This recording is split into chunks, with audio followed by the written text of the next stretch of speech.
Hey guys, in this video, I'll guide you through how to send an invoice on eBay. Alright, so let's begin the video. First, position your cursor over My eBay at the top right corner of the eBay homepage. From the drop-down menu, select Purchase History. This section will present a list of your recent purchases, which you can filter by items bought in the last 60 days or by year. For this guide, we will locate the watch recently purchased.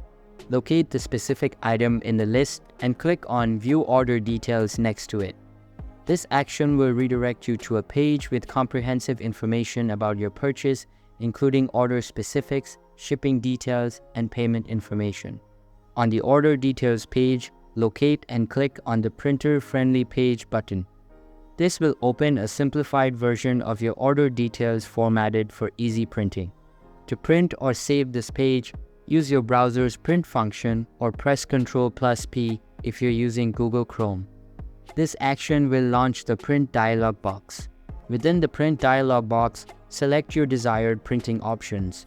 To save the invoice as a PDF instead of printing, choose Save as PDF from the Destination drop-down menu. Click Save, select a folder on your computer to store the PDF, and give the file a recognizable name. Click Save again to save the document. Navigate to the folder where you saved the PDF to confirm that the invoice is correctly saved. You can now share this PDF file through various platforms such as email, Skype, Facebook, WhatsApp, or other communication tools. So that's basically how to send an invoice on eBay. So that's all for this video. If you find it helpful, consider subscribing and giving this big thumbs up. And I'll catch you in the next one. Thanks.